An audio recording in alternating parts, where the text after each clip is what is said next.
I recognized him as soon as I saw him. The man having lunch with my wife Marcy was Craig Butler, her ex-boyfriend from college 23 years ago.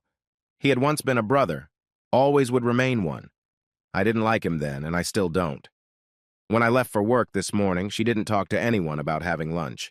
I assumed it would be a normal work day for both of us. My name is John Terrell. Everyone calls me the Xerox Man, even though I don't fix them.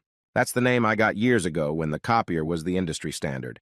Today I do just about any type of office equipment. I'm not thrilled with the job, but it pays the mortgage and provides for my two daughters' college education. Monday is my normal day in Harrisburg, but sometimes things change. I'm needed urgently at Americo Insurance in Allentown. My regular company truck wasn't needed, so I took the company car. I finished the job faster than I expected and decided to stop by the Outback for a quick lunch. She didn't see me go in or out. I found Marcy's yellow Mustang in the parking lot and waited for them to leave. The white company car was unremarkable, so I had no trouble following them to the neighboring lot. It was a small ranch-style house. He drove his BMW into the garage, and Marcy parked at the street entrance. They got out of their cars and talked for a few minutes in front of the house. She was smiling and laughing. Every once in a while, she would shake her head, no, but she was smiling at the same time. I was parked halfway down the street, but I had a good view. Finally, she kissed him on the cheek and walked back to her car. He waited for a moment and then waved as he walked through the front door. That's when it all went downhill. Marcy opened the car door but didn't get in. She hesitated. She sighed, looking back at the house. It seemed like a long time had passed, but probably only a few seconds. I watched mesmerized as she removed her wedding rings and placed them on the front seat console. She hesitated again, and then removed the earrings. They turned out to be the diamond solitaires I had given her for her last birthday. They too lay in the console, as did her cell phone. She walked slowly to the front door and knocked. I didn't like confrontation, so I decided not to do anything stupid. I slowly walked to my car, removed all my stuff from the center console, and drove home to Reading. In less than an hour, I quit my job and cleaned out my bank account. 2 hours later, I was in Frackville drinking beer with my brother Ken. I had left her rings, earrings, and phone on the kitchen table without a note or explanation. I was sure she would figure it out on her own. I spent the next few days with Ken and his wife trying to drink all the Yuengling in Schuylkill County. Friday morning, I was in Carlisle at the Franklin Driving Institute. 3 months later, I had completed all of my training and apprenticeship requirements and became a fully certified trucker. I easily landed a job with Franklin National's refrigerated division, which provided me with a guaranteed income and a new car to drive. Shortly after leaving, I called Claire, my oldest daughter. I explained to her what had happened, and in return, I received a 5-minute lecture on how insensitive and inconsiderate I had been. I have not contacted either of my daughters since. I bought a new cell phone. I won't bore you with the incredible complexities of interstate trucking. The government regulations and company rules were truly oppressive. And yet, I persevered. I was happy, albeit a little lonely. For the next 2 years, I was able to save most of my paycheck. My needs and expenses were minimal. I visited my brother a few times, but never stayed overnight. Marcy never contacted my brother, nor did he have any information about her condition. It didn't take me long to figure out how to make the most of my time on the road. I participated in various programs at Love's, Pilot Flying J, and Travel Centers of America. The free showers, laundry facilities, and gyms made life a lot easier. I met Norma Langford in Enid, Oklahoma. She was trying to buy gasoline with a credit card that didn't work and swearing like a sailor. Being a gentleman, I asked if I could help her, to which I was quickly told to mind my own business and go to hell. 10 minutes later, I was just starting to enjoy a Chick-fil-A sandwich when she plunked down at my table. "I'm sorry I acted like a bitch back there. Things aren't going well right now, and it wouldn't be fair for me to take my anger out on you or anyone else." I just looked at her and nodded. Norma Jean Langford." She held out her hand, and I half-heartedly shook it in return. "John." After a few minutes, she spoke again. "You offered to help when we were outside. I could really use some help. Does that offer still stand?" What do you need? Could you spare $2 for one of those microwave burritos? I put a 10 on the table. Here, go over to the Chick-fil-A stand and get something decent. Without thinking, she grabbed the 10 and headed for the counter. 5 minutes later, she returned with a tray and handed me $3 and change. It took her twice as long to eat as it should have. She was a chatterbox. I finished my lunch and sat down to watch her. It was, to say the least, a little fascinating. Her voice wasn't unpleasant, but it was incessant.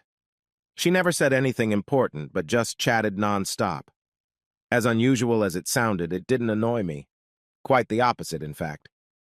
For the past 3 years, I had only talked to waitresses.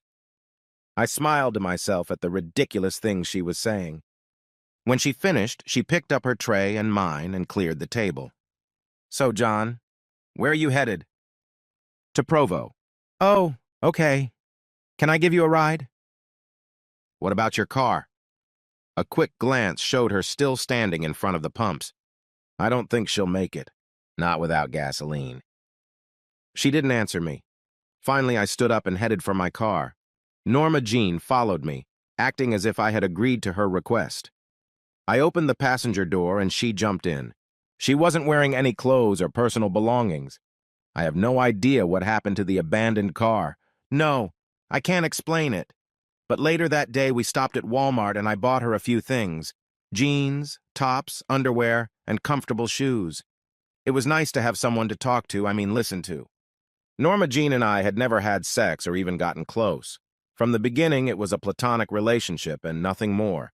She told me that her husband had died and wouldn't elaborate. She had no children, and her parents lived in retirement in Florida.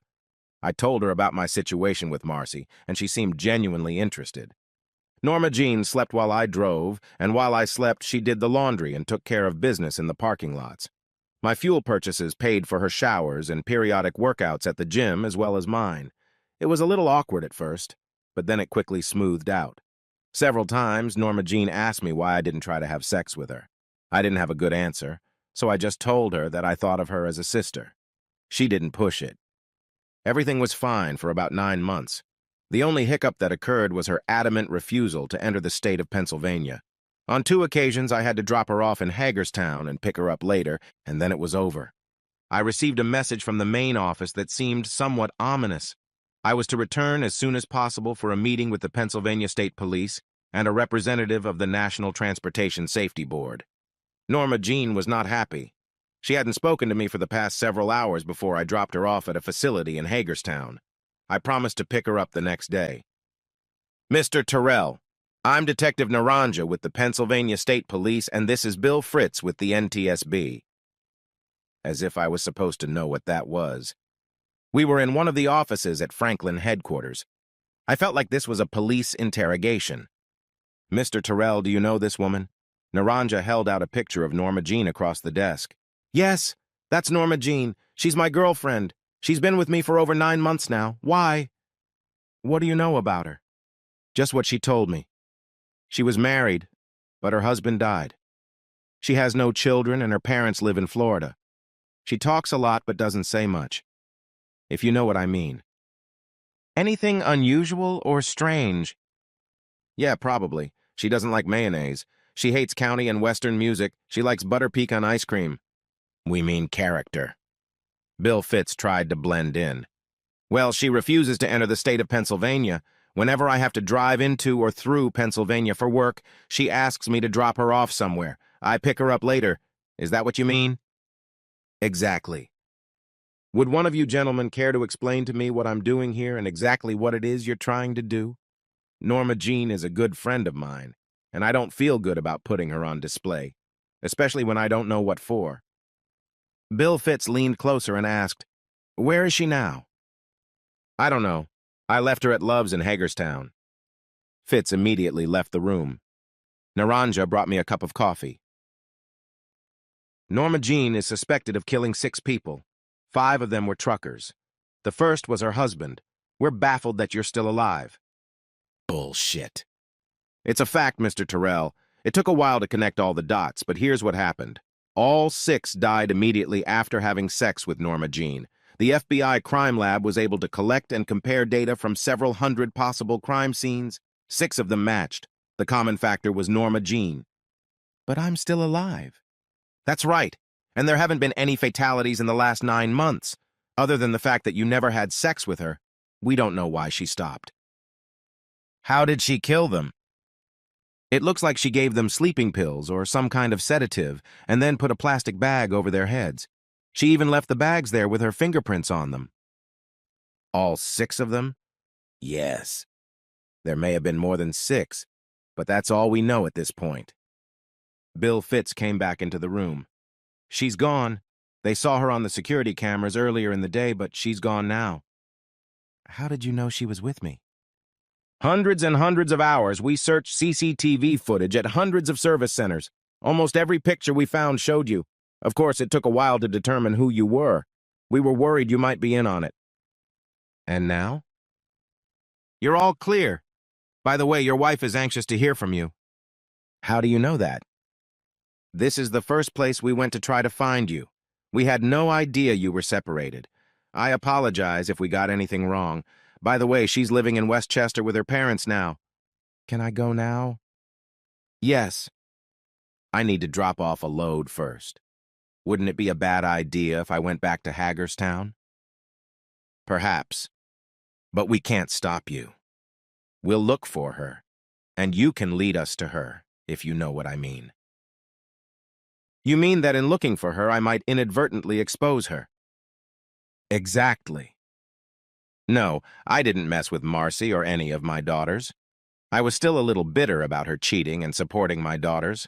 I didn't go back to Hagerstown when I left Pennsylvania. I wanted to, but I didn't want to risk it for my friend. 3 months later, I got a call from Detective Naranja. John, I just wanted to let you know that she struck again. This time she's back in Pennsylvania. Sorry to hear that. Was it another trucker? No, just a regular guy this time. His name was Craig Butler from Allentown.